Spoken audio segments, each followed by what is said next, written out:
El espacio de APA es un espacio íntimo, un tanto secreto, pero que reviste una singular importancia, dado que el público habitué son creadores en el sentido general de la palabra.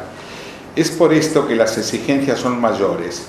Es una muestra pequeña para público especializado, una muestra pequeña a la que le doy máxima importancia.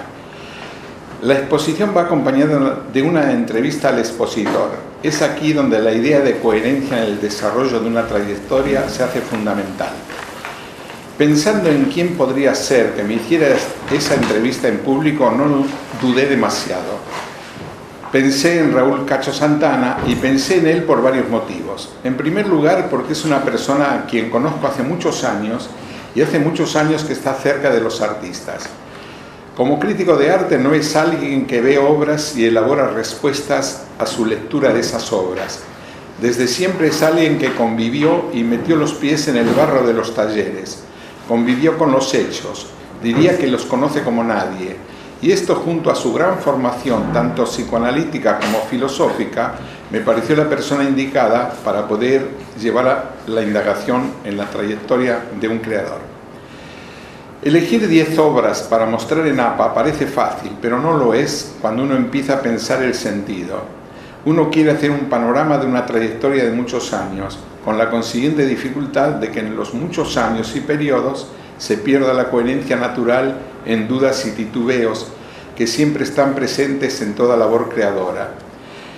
Donde el horizonte se construye en el hacer, donde no existe un faro a donde dirigirse, y que este faro, si existiera en algún momento, es por un corto tiempo y más tarde sobre la marcha, sobre el hacer, se va perfilando algún nuevo faro a donde dirigirse durante un nuevo periodo. Si para buscar una coherencia se termina por elegir cualquiera de estos periodos, se gana en coherencia, pero se pierde en mostrar el desarrollo de una labor. Ensayé de hacer un relato atemporal teniendo en cuenta la unidad en temas. Por ejemplo, tomar el paisaje urbano, que ya estaba presente en mis primeras obras de la Boca, más tarde en los dibujos de Nueva York y en los grabados de París, cerrando con los paisajes de Buenos Aires de tiempos actuales. Pero sentía que un tema importante en mis obras quedaba fuera, como era el caso de la música. Pensé en darle una coherencia con el tema naturalezas muertas. También la unidad temática se hacía presente desde las primeras pinturas y avanzaría hasta la actualidad incorporando la música, pero también en este caso quedará en periodos fuera de la exposición que me interesaría mostrar.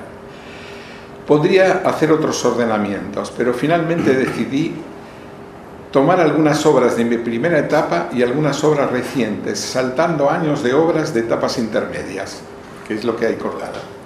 Bueno, todo el mundo debe conocer a Raúl Santana, pero lo quiero presentar.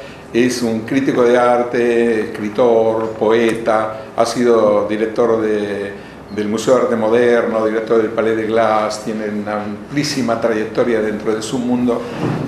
Bueno, está por publicar un nuevo libro en estos días. Está en 2 meses ya va a salir, sí.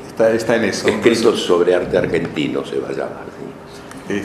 Lo que me gustaría decir es que, primero, le quiero decir esto, frente a las palabras de Macedonio Fernández, decía una cosa realmente extraordinaria: el uso de la palabra es travesura que me ha costado una contrariedad por vez. Y bueno, otra vez voy a incurrir en lo mismo, pero bueno. Entonces vos dirás. Yo diré, claro. Vos dirás. Bueno, a mí me parece que los cuadros son siempre, ¿no?, para mi gusto, me estoy refiriendo ahora a las obras de Jesús, ¿no?, son como copias visibles de una invisible obra interior. Quiero explicar un poquito esto. La palabra mímesis es una palabra muy importante en la historia del arte, bueno, en la historia de todas las artes, ¿no? Esto que voy a decir tiene una influencia muy fuerte de algunos textos de Paul Valéry que me parecen absolutamente geniales, sobre todo el texto que se llama El alma y la danza. Y hablo de mímesis porque nadie podría pensar que un pintor sí hace mímesis, reproduce cosas en su obra, hace aparecer visiblemente cosas del mundo, pero la danza no, porque son gestos. Pero sin embargo, dice Paul Valéry, hubo una época en que el sujeto y el objeto no estaban divididos. Entonces, que la danza sería como la madre de todas las mímesis después del arte. Decirle, Jesús, ¿y cómo empezaste vos con la pintura? Vamos a charlar. Vamos a charlar. ¿Cómo empecé con la pintura? Pero ¿cómo empecé? Quiero decirte, ¿cómo te surgió la idea de hacerte pintor? ¿Tenías en la familia a alguien? ¿Había algún vínculo? Mira, yo nací en España, hice el secundario en España en una escuela de artes y oficios. Con lo cual, yo siempre digo, era más oficio que arte. De pronto hacíamos tallas en madera. Aprendí, por ejemplo, a conocer los materiales. No, de eso no se puede dudar en Y caso, ¿no? Claro, y a quererlos. A mí me gusta los materiales. Me gustan, los siento, los quiero, los utilizo. Todo eso tiene que ver por ese cariño a los materiales que tiene que ver con mi primera formación. Ahora, yo llego a Bahía Blanca con mi familia a los 14 años y bueno, es un cambio grande, es un choque, aunque uno crea que no, cultural importante, de pronto, de pasar de una forma de vida, una cultura de vida a otra cultura de vida. Seguramente que fue ese una de las causas por la que me refugié en la Escuela de Bellas Artes. Entonces, muy joven... Te refugiaste, sí, sí, porque yo no podía convivir lo que hacían los chicos de mi edad, 15 años, 16 años, por ahí, de ir a los bailes, de ir a ese... No estaba en mi... Ellos iban y yo no. Entonces ese cambio fue muy importante. Yo creo que para mí en ese momento la pintura fue un refugio, sin la menor duda, en la Escuela de Bellas Artes. Ahora, ocurre una cosa muy pronto, que en Bahía Blanca existe un salón que en aquel momento era nacional. Era un salón nacional en Bahía Blanca y yo le había empezado ya a mandar a ese salón de Bahía Blanca y tenía 19 años cuando gané el primer premio de dibujo. Claro, por ejemplo, Pronsato no es un pintor muy conocido, ya que lo nombra lo voy a nombrar. Yo conocí a Spilimbergo en una oportunidad en el taller de Castañino. Castañino me lo presenta y le dice a Spilimbergo que yo vengo de Bahía Blanca. Y Spilimbergo dice, Bahía Blanca, dice, ahí vive el pintor más importante de nuestra generación. Se estaba refiriendo a la generación de él. Y yo me lo miré asombrado. ¿Quién me está hablando? De Pronsato. Y esta pequeña anécdota continúa porque al final de la reunión, de la fiesta, era una fiesta en casa de Castañino, al final de la fiesta me dice Castañino, no te vayas que queremos hablar con vos. Y entonces se reúne Spilimbergo, Castañino, Policastro y yo, que era un pibito recién llegado de Bahía Blanca, y me eligen como cadete, porque era el cadete, para hacer una coordinación de una exposición que le arman en Buenos Aires a Pronsato. Entonces yo hacía de cadete, viajaba muy seguido, con lo cual lo conocía a Pronsato también.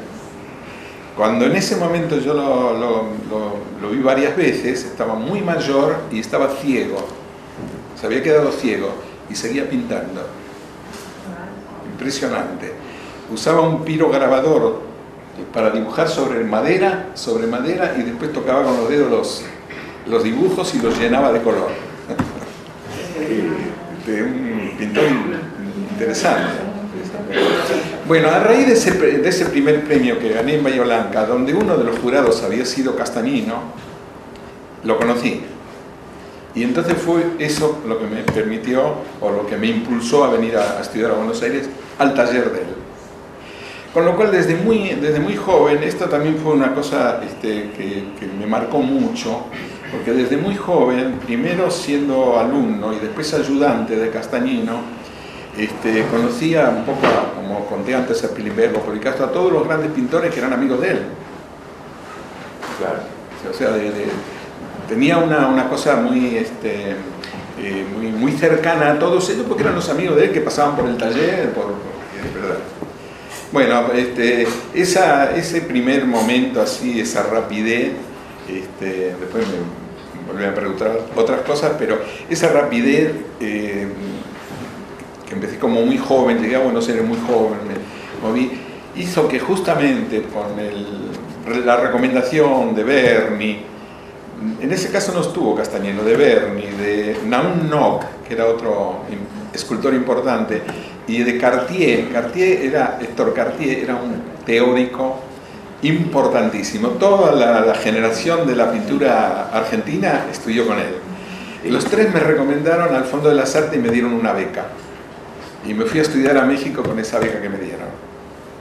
O sea que muy rápido también, después de México, decía, estoy tan cerca de Estados Unidos, me voy a volver, no, me fui a Nueva York, me quedé otro año en Nueva York, y después de nuevo, ya que estoy por acá, voy a volver, y me fui a París y me quedé 5 años.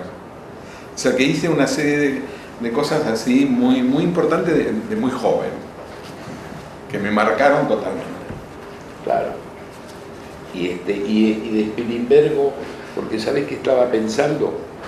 El Toto Presa, sobre el que escribí un libraco enorme que anda por ahí, un largo texto escribí sobre Presa.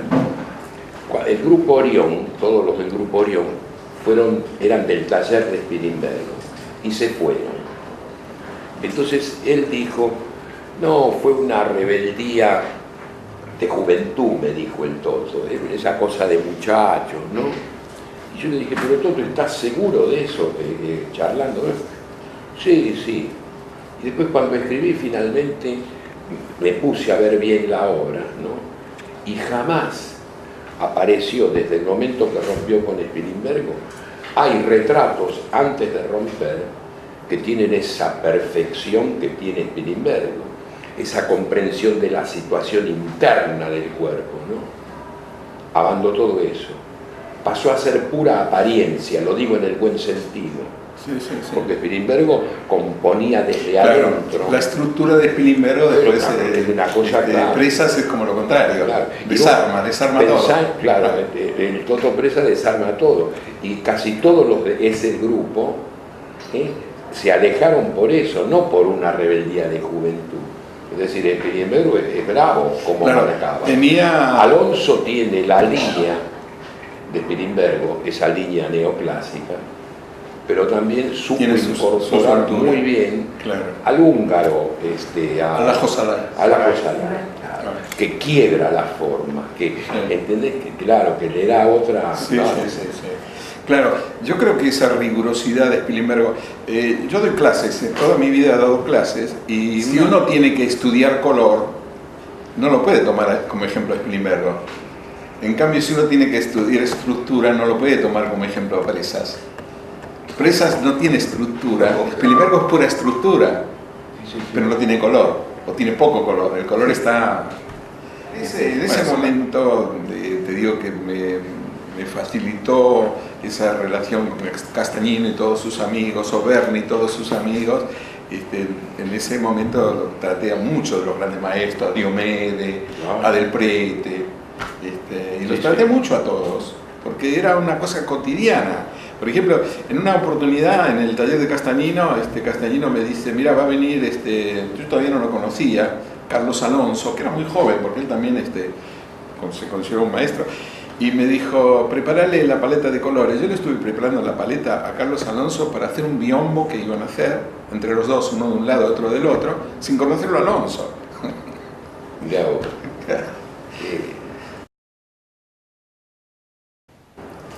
Yo siempre digo en esta parte que he comentado, en un momento cuando se crea el IUNA, yo era profesor de la escuela de la Cárcova, de la Escuela Superior de Bellas Artes, y me dan una materia que malditamente la agarré porque fue todo un caos, porque yo había dado unos seminarios antes y después eso lo ponen como materia y me la dan a mí, que se llamaba Producción y Circulación de la Obra de Arte, que tenía que ver con que a mí me obsesionaba la formación del artista plástico, por ahí en otras disciplinas es lo mismo, frente a la obra, frente al cuadro, frente al grabado, frente a la escultura, y un día le dan el diploma, lo largan al mundo y no tienen la menor idea cómo es el mundo del arte. Claro. Y a mí me interesaba esa conexión que yo la mamé de muy joven, a través de tratar a estos maestros. Claro. Esa conexión entre la obra y el mundo externo, cómo funciona un museo, cómo funciona una galería, cómo funciona un crítico. Claro, sí. Pero Spilimbergo no creo que tuviera... No, Spilimbergo no, era por otro lado... De los que nombraba me parece que Berni sí. Era sí, Policastro tampoco mucho. No. Policastro tampoco mucho. Un día le digo a uno que era alumno de él, digo, ¿y cómo te daba clase Policastro? Entonces me miro y dice, no, sacaba una ramajuana de vino, empezaban a servir vino y empezaban a hablar. Dice. Yo asistía a una de esas. Donde tuve que verlo por alguna cosa en su taller y cuando me iba me dice, ¿te vas? No, quédate que van a llegar mis alumnos. Bueno, me quedé y no tenía caballetes en su taller, cosa inaudita. Había una mesa de esas frailera bien grande con madera gruesa y bancos de los dos lados. Llegaron 6, 8 alumnos, se sentaron en los dos bancos, sacaron una damajona de vino y hablaban de pintura. No es que pintaran, hablaban de pintura, vino por medio. Ahora, yo me acuerdo de alguna gente de ese momento que eran muy allegados a Policastro y que algunos de ellos muy buenos artistas como Brujon. Brujon para Spilimbergo era como el hijo que no tuvo, sí, ¿no? Sí. Yo leí cartas que lo trataba como un hijo, claro. Un gran artista Brujon, pero sí, claro. sin duda. O sea que se daba una comprensión, aunque digamos, no lo conozco bien este tema, vos lo debes de conocer muy bien. A mí me parece que Gorriarena no hacía pintar tampoco a los alumnos delante de él. No, claro. Él daba ejercicios. Claro. Me parece que algo tenía que ver con la transmisión de Urruchua. Seguramente, Urruchua tampoco. Claro. Era una transmisión de hablar, sin el vino. Un día a la semana, incluso muchas veces yo fui invitado, claro, para opinar también. Sí. Pero todos los alumnos hablaban de las distintas obras que estaban ahí. Claro. Y hacían comentarios y de ahí iba surgiendo una crítica, ¿no? Claro. Muy